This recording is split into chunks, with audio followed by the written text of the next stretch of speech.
44 தொழிலாளர் நல சட்டங்களை 4 சட்ட தொகுப்புகளாக மாற்றிய நாடாளுமன்றத்திலே அதை லேபர் அமெண்ட்மெண்ட் பில் கொண்டு வந்த நாள் தான் 23ஆம் தேதி செப்டம்பர் 23. இந்தியாவில் இருக்கக்கூடிய அனைத்து தொழிற்சங்கங்களும் மத்திய தொழிற்சங்க அமைப்புகள் அனைத்தும் ஒன்று சேர்ந்து இந்தியா முழுவதும் லேபர் அமெண்ட்மெண்ட் பில்லை லேபர் வெல்ஃபேர் அனைத்தையும் மாற்றுவதை கண்டித்து அதை கருப்பு நாளாக இந்தியா முழுக்க அனுஷ்டித்தார்கள்.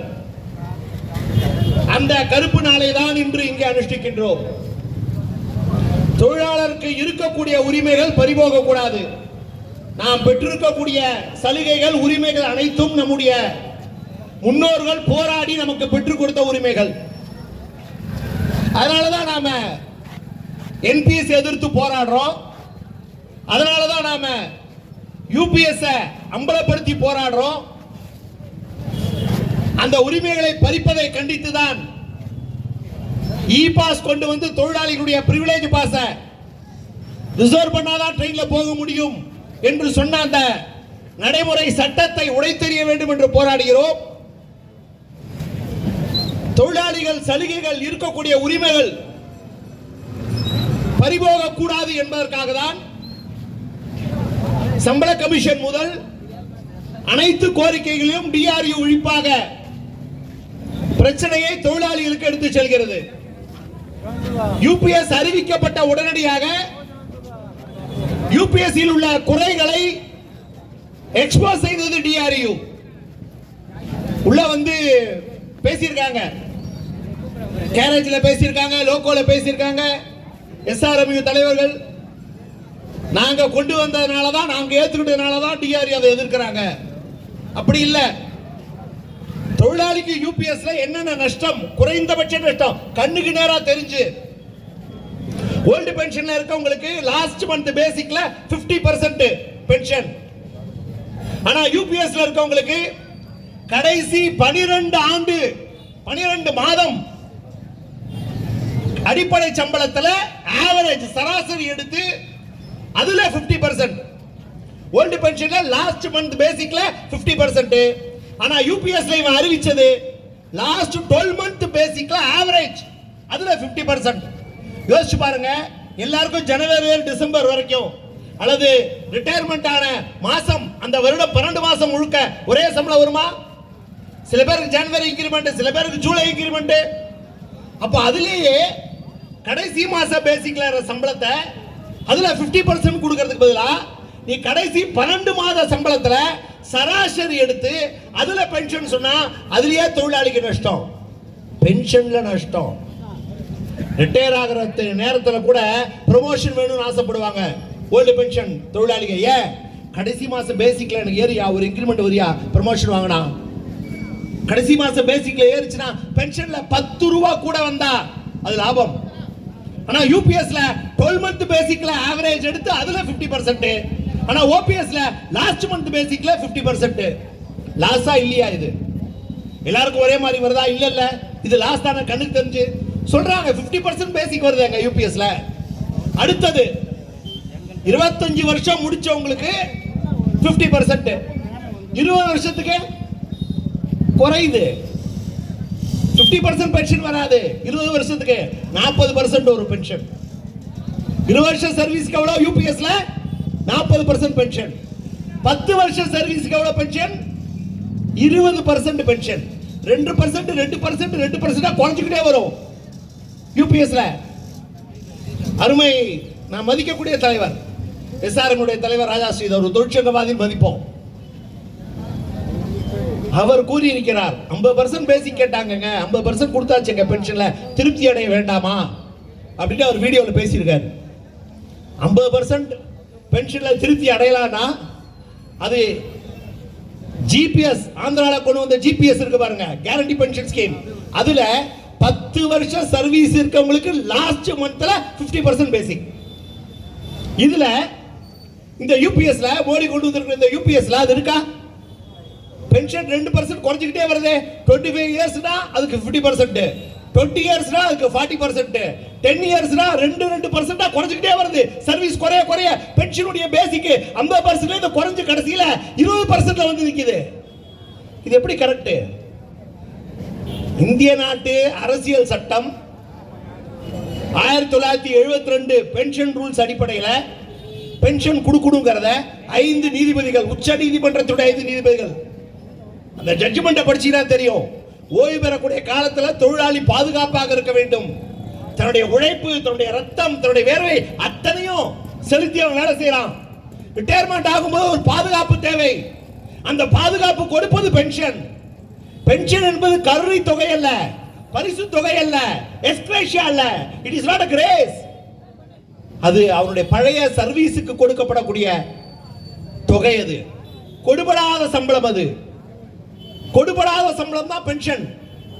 ஆனா ஓல்டு பென்ஷன்ல மாசம் மாசம் பென்ஷனுக்கு பணம் பிடிக்கிறாங்களா? கிடையாது.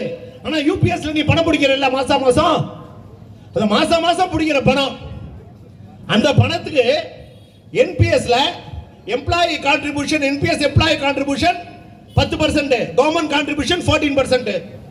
யூபிஎஸ்ல எம்ப்ளாயி கான்ட்ரிபியூஷன் 10%, கவர்மெண்ட் கான்ட்ரிபியூஷன் எவ்வளோ பிரிக்கிறான்?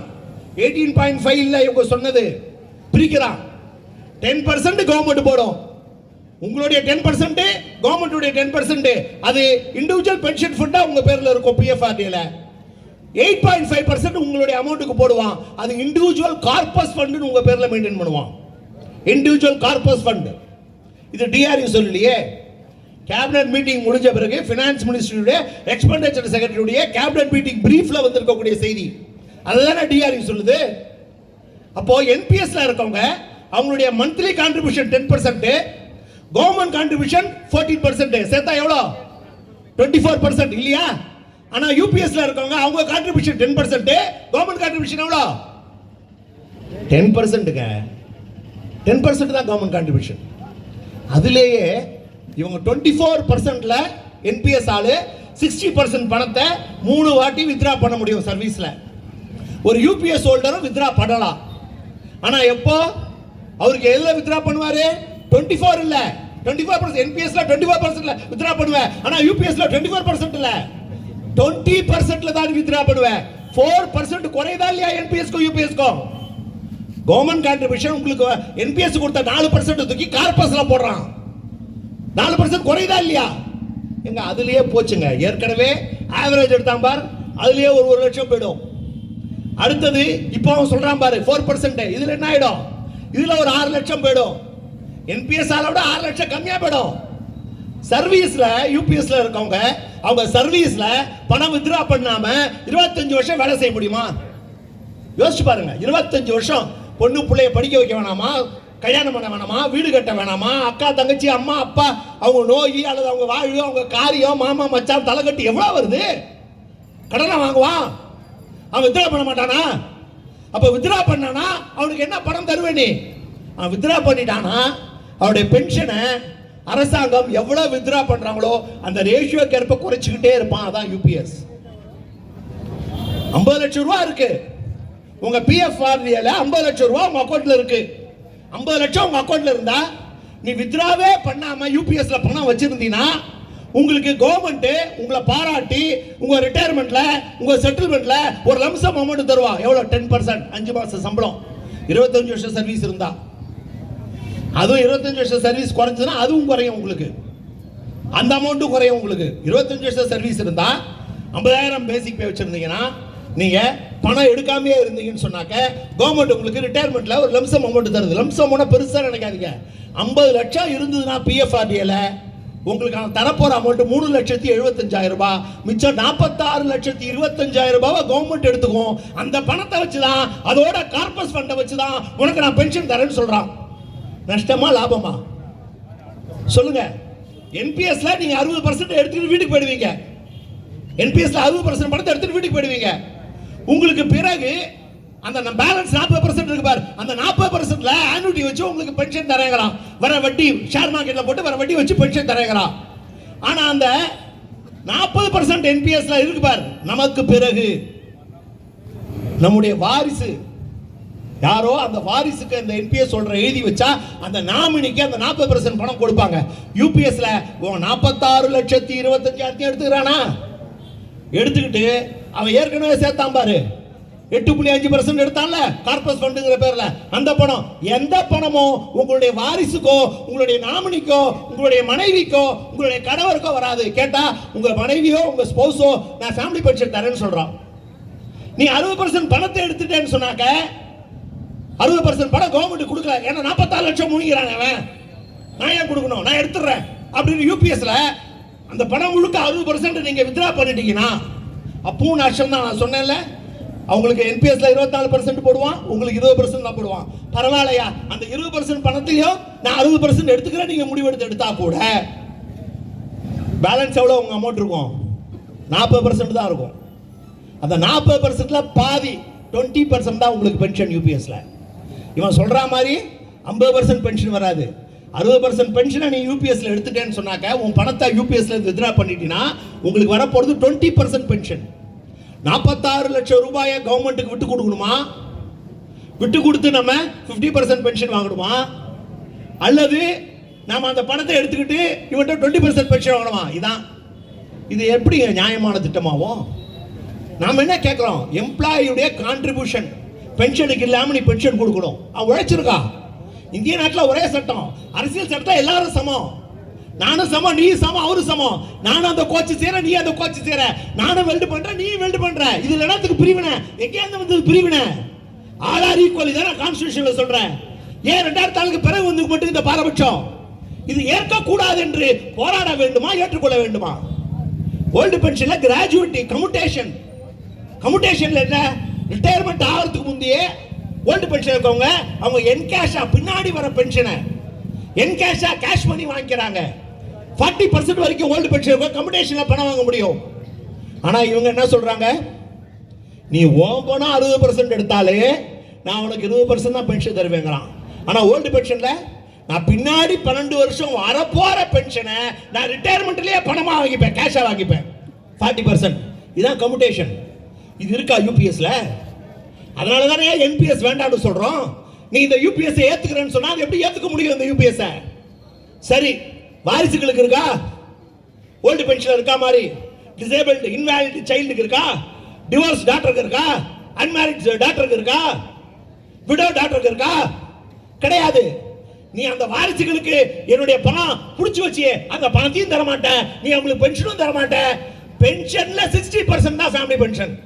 10,000 ரூபாய் மினிமம் பென்ஷன்னா ஃபேமிலி பென்ஷன் எவ்வளவு? 6,000 ரூபாய் ஃபேமிலி பென்ஷன். சரியா? ஏங்க பென்ஷனோட டிஏ தராங்க. அவன் டிஏ எதுல ஆரம்பிப்பான்?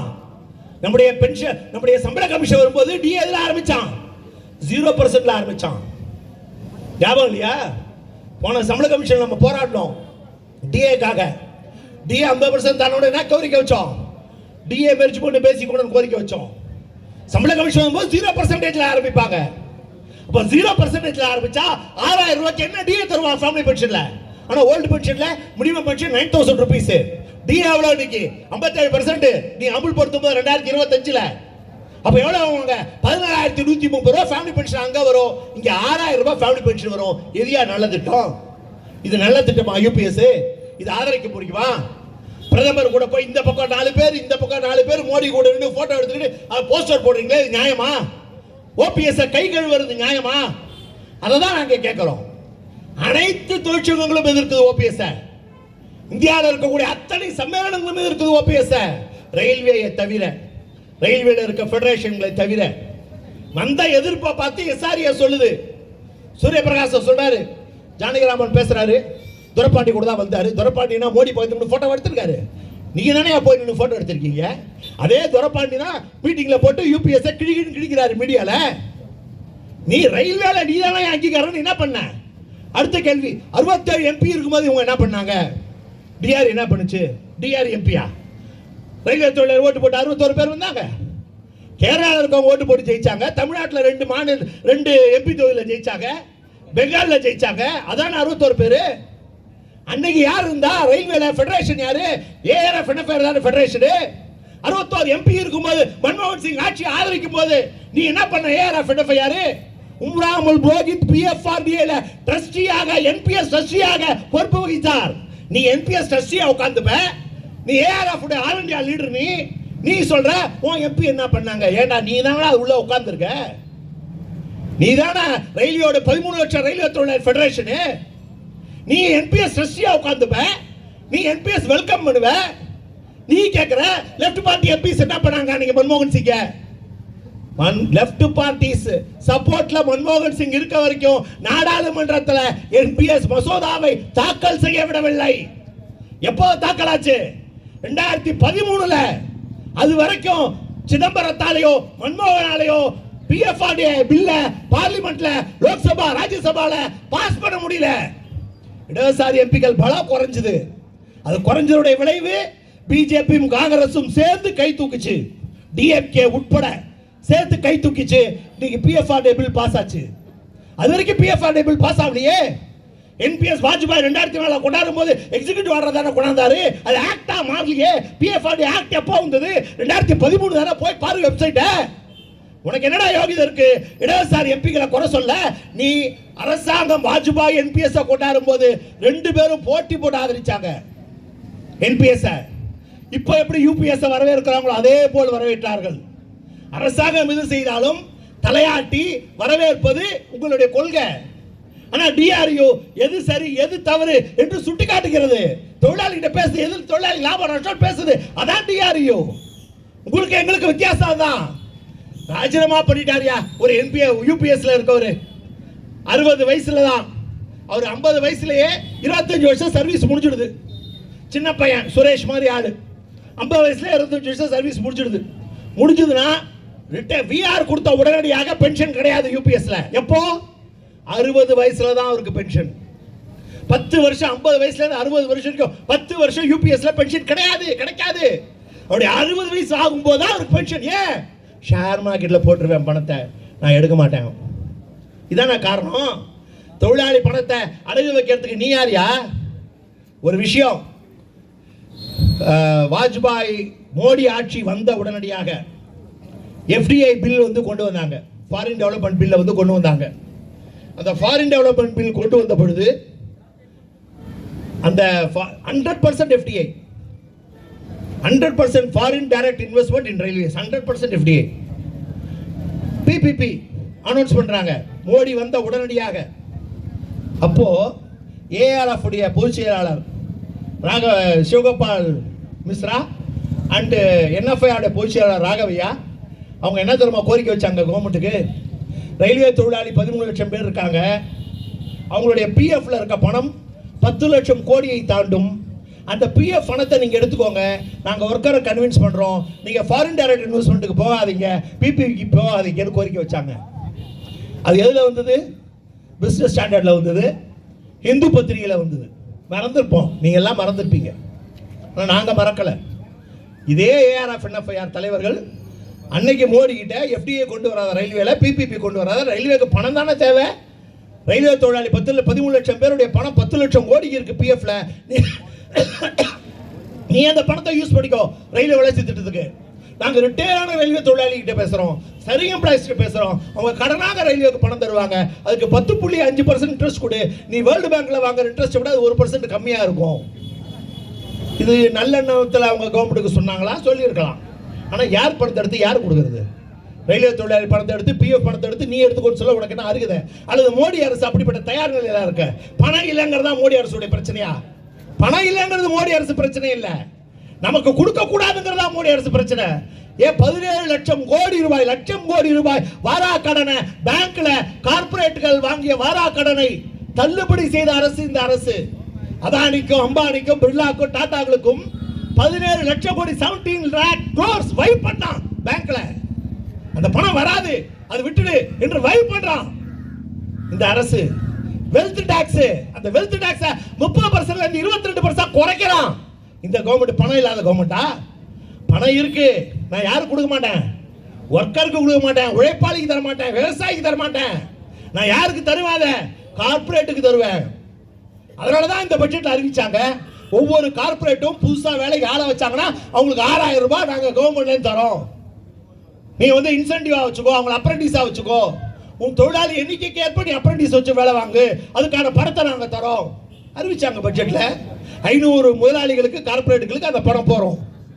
2 லட்சம் கோடி ரூபாய் அறிவிச்சிருக்காங்க தொழிலாளிக்கு தர. இப்ப கூட 18.5% போடுறேன் எம்ப்ளாயி கான்ட்ரிபியூஷன். இது கவர்மெண்ட் கான்ட்ரிபியூஷன், எம்ப்ளாயர் கான்ட்ரிபியூஷன். யாருக்கு? யூபிஎஸ்ல. அந்த 18.5%ல 8.5% யாருக்கு தர? நீ கார்பரேட்டுக்கு தர, ஷேர் மார்க்கெட்ல போட. அது தொழிலாளிக்கு டேட்டா கொடுத்துட்டு போலாமே. இதை கேட்கணுமா வேண்டாமா ஃபெடரேஷன்கள்? அதான் டிஆர்டி கோரிக்கை. 8ஆம் சம்பள கமிஷன் அடுத்த கோரிக்கை. 7ஆம் சம்பள கமிஷன் என்ன செய்ய மறந்துட்டீங்களா? அத்தனை பேர் மறந்துட்டோமா? 7ஆம் சம்பள கமிஷன்ல இருக்கிறதே மோசமான சம்பள கமிஷன் தான் 7ஆம் சம்பள கமிஷன் தான்.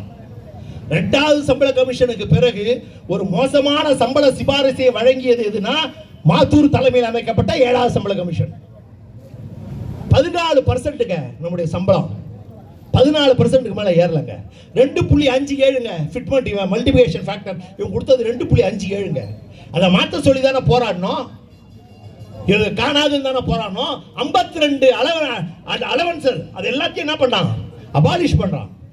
அட்வான்ஸ் நம்ம வாங்கின ஃபெஸ்டிவல், ரம்ஜான், பொங்கல், கிறிஸ்துமஸ்,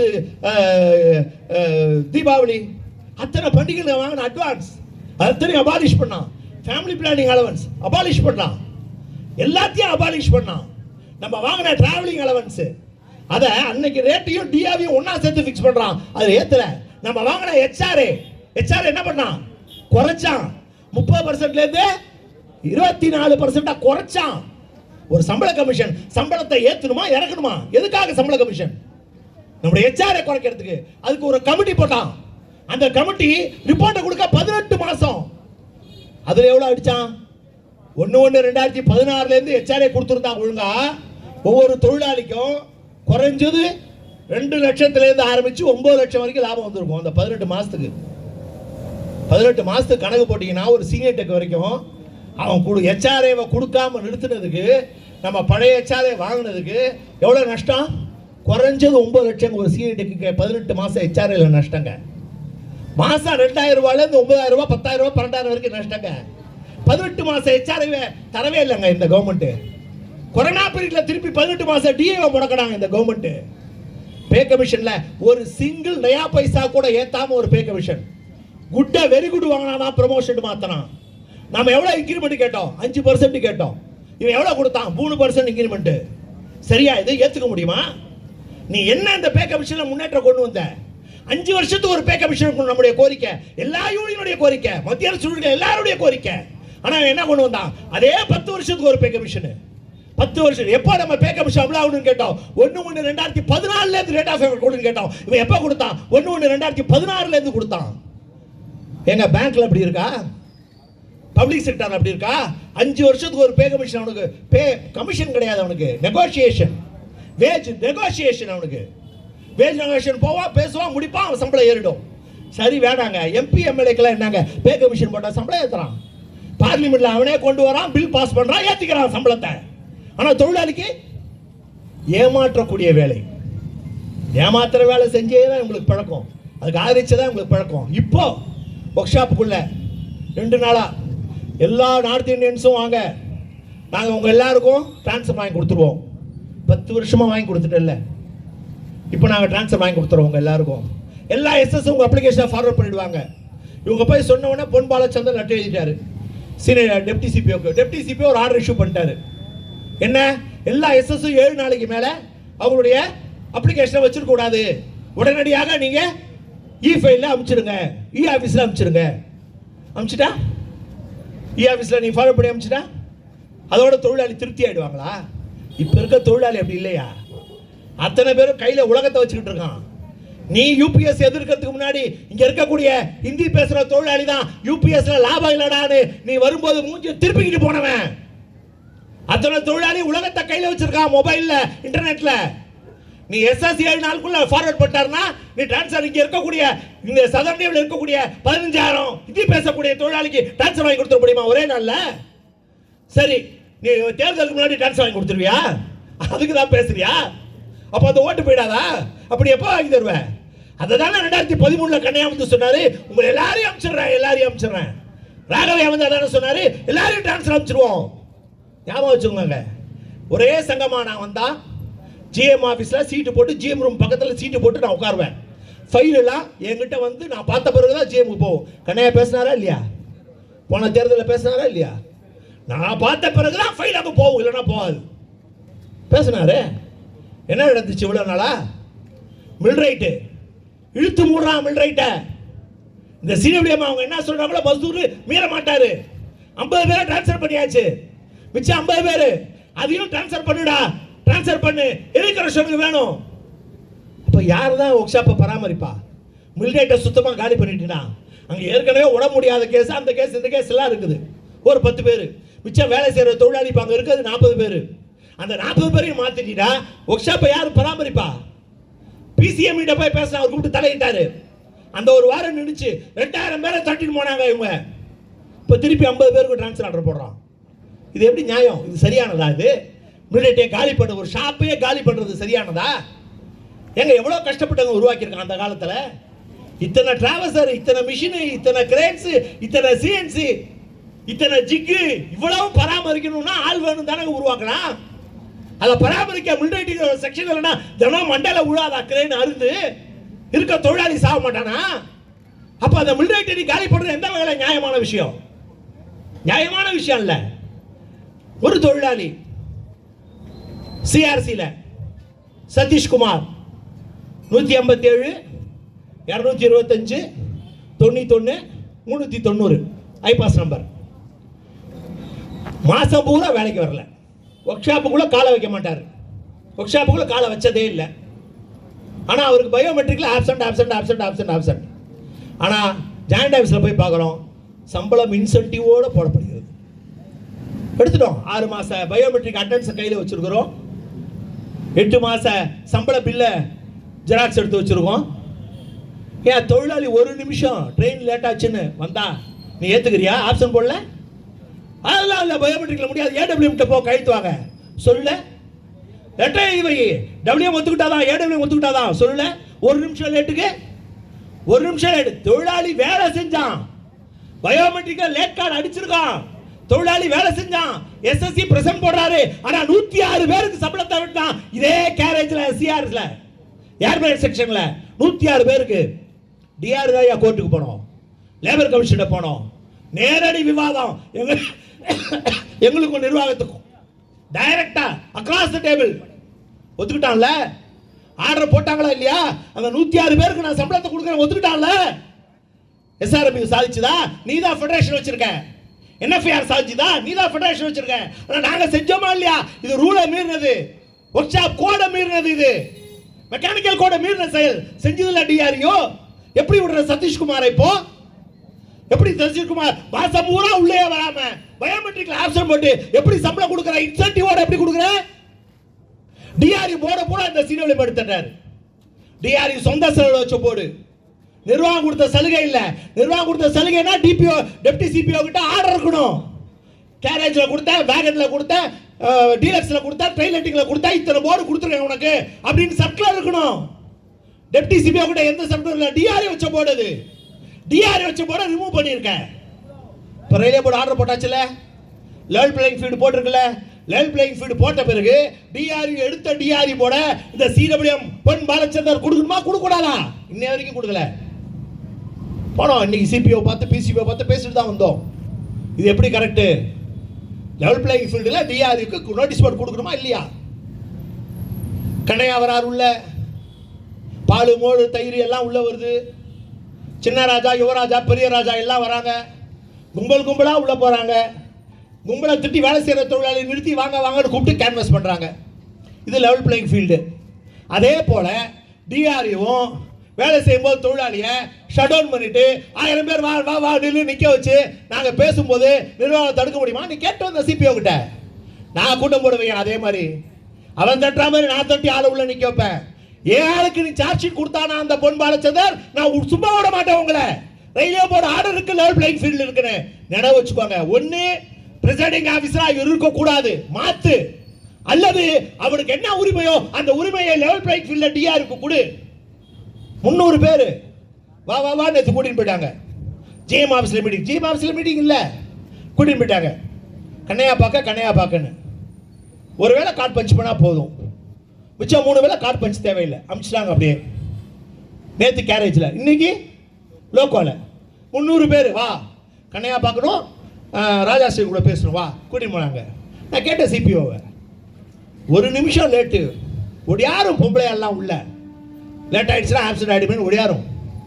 அதுக்கு ஒத்துக்காது நீ 300 பேரை 3 வேளை பஞ்ச் பண்ணாமல் நேற்று இன்னைக்கு அனுப்புகிறேன் லோக்கோலையும் கேரேஜ்லையும். சரி, டிஆரில் ஒரு 300 பேர் நாங்கள் கூட்டின்னு போகிறோம். ஜிஎம் ஆஃபீஸில் கூட்டம் நாங்கள் கூட்டின்னு போகிறோம். எங்கள் தலைவரை பார்க்கணும் நாங்கள் கூட்டின்னு போகிறோம். அதே உரிமை அதே சட்டம் லெவல் பிளேயிங் ஃபீல்டில் எனக்கு இருக்கணுமா இல்லையா? இந்த சிடபிள்யூஎம் செய்யணுமா இல்லையா? இதான் இன்னைக்கு கேட்டோம். அவனுக்கு என்ன சட்டமா தான் இன்னைக்கு எஸ்ஆர்எம்க்கு அங்கீகாரம் கிடையாது, ஃப்ரீஸ் ஆயிருக்கு.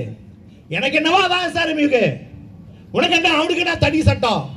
இப்போ சிடபிள்யூஎம் எஸ்ஆர்எம்க்கு கொடுக்கக்கூடிய சலுகை என்பது டிவிஷன் செயலாளரை போல் செயல்படுகிறார். நீ மாற்று.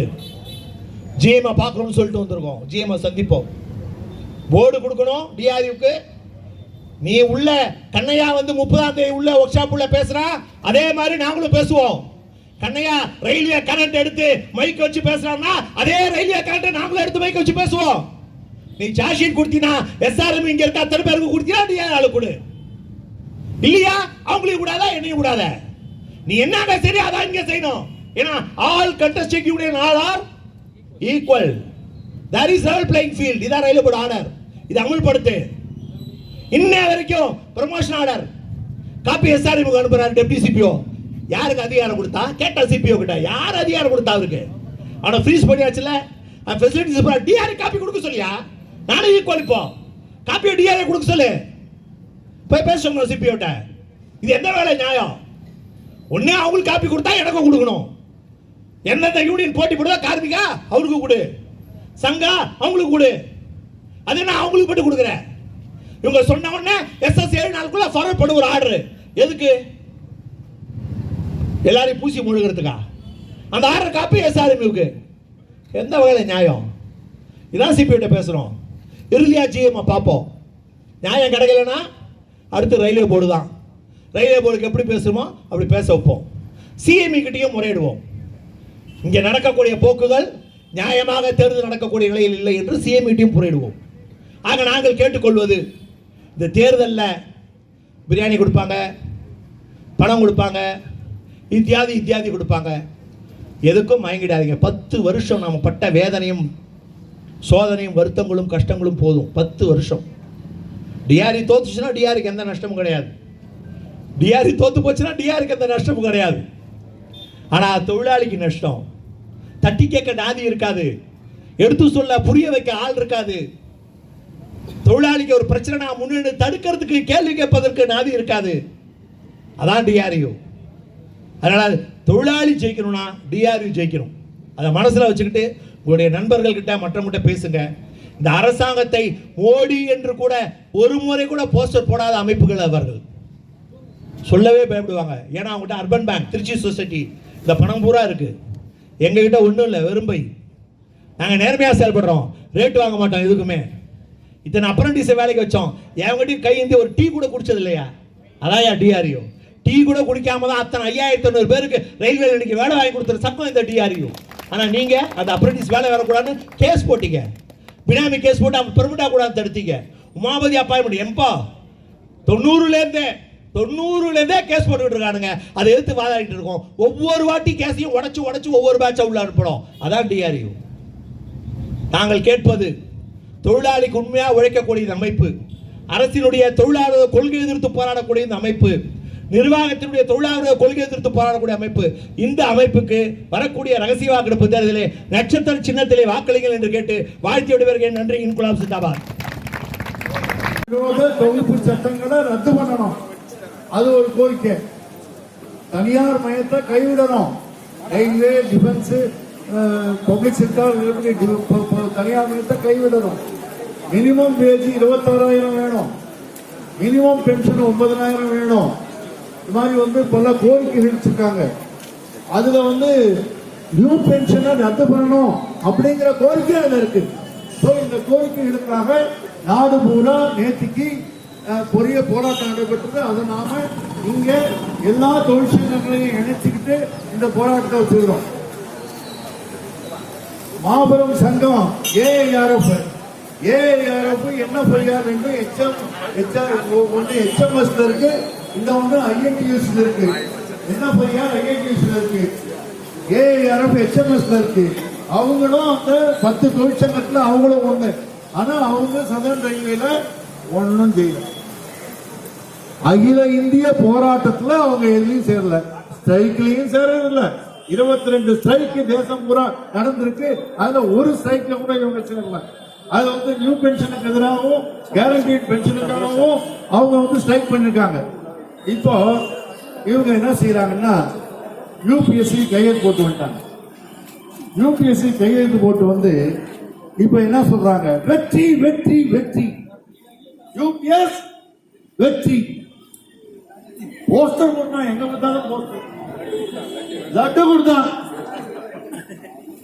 லட்டு கொடுறா. நல்ல விஷயம், நல்ல விஷயம். எவ்வளவு லட்டு கொடுக்கானோ அவ்வளவுக்கும் தொழிலாளி அல்வா கொடுக்க போறாங்க டிசம்பர் 4, 5, 6.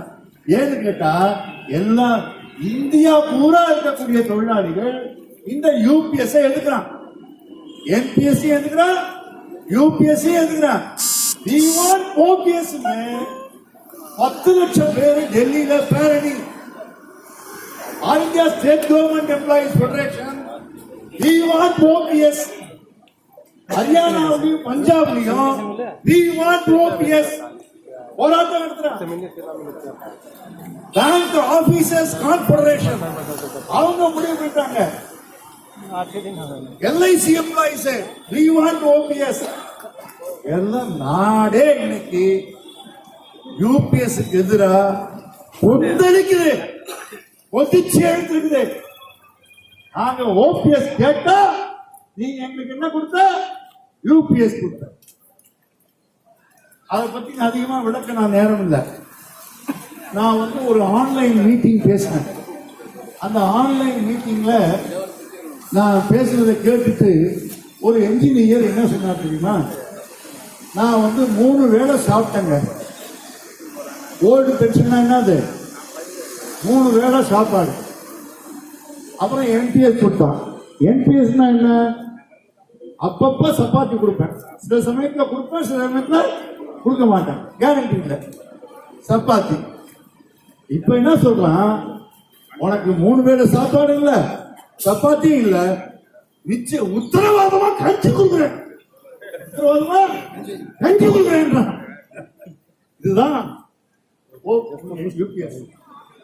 அன்னைக்கு ஒருத்தன் எழுதிருக்கான், பைனான்சியல் எக்ஸ்பிரஸ்ல எழுதிருக்கான், இது இந்த யூபிஎஸ்ல பே கமிஷன் வரும்போது பென்ஷன் ஏறாது, பே கமிஷன் வரும்போது பென்ஷன் ஏறாது.